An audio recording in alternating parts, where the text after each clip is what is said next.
The definition of toxic has been turned upside down, and we're correcting that.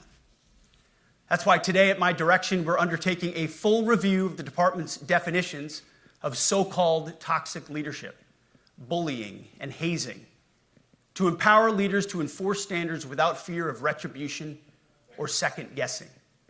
Of course, you can't do like nasty bullying and hazing. We're talking about words like bullying and hazing and toxic. They've been weaponized and bastardized inside our formations, undercutting commanders and NCOs.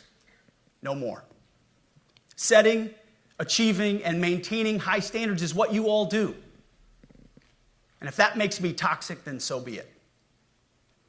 Second, today at our direction, we're ensuring that every service, every unit, every schoolhouse, and every form of professional military education conduct an immediate review of their standards.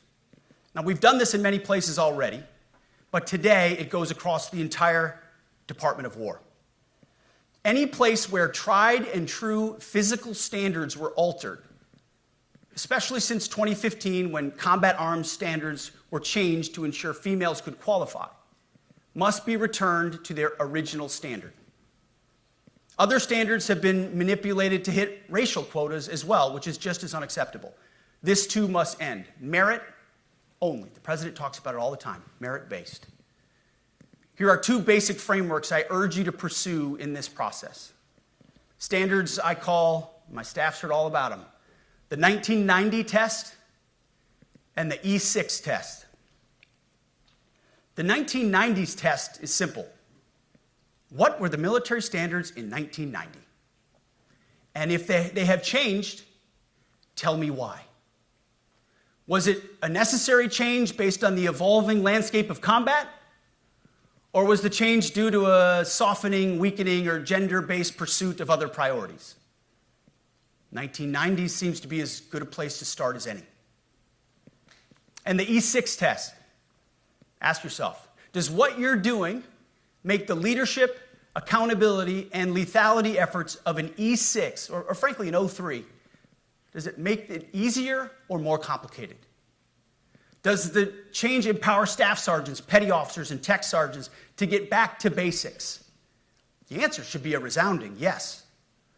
The E6 test, or O3 test, clarifies a lot, and it clarifies quickly. Because war does not care if you're a man or a woman. Neither does the enemy.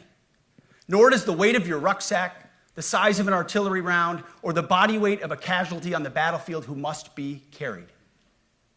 This, and I want to be very clear about this, this is not about preventing women from serving.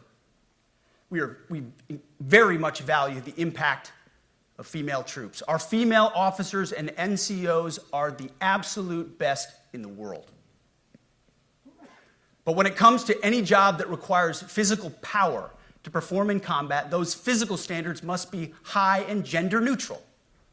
If women can make it, excellent. If not, it is what it is. If that means no women qualify for some combat jobs, so be it. That is not the intent, but it could be the result, so be it. It will also mean that weak men won't qualify because we're not playing games. This is combat. This is life or death. As we all know, this is you versus an enemy hell-bent on killing you. To be an effective, lethal fighting force, you must trust that the warrior alongside you in battle is capable, truly physically capable of doing what is necessary under fire. You know this is the only standard you would want for your kids and for your grandkids. Apply the War Department Golden Rule, the 1990 test, and the E6 test, and it's really hard to go wrong. Third,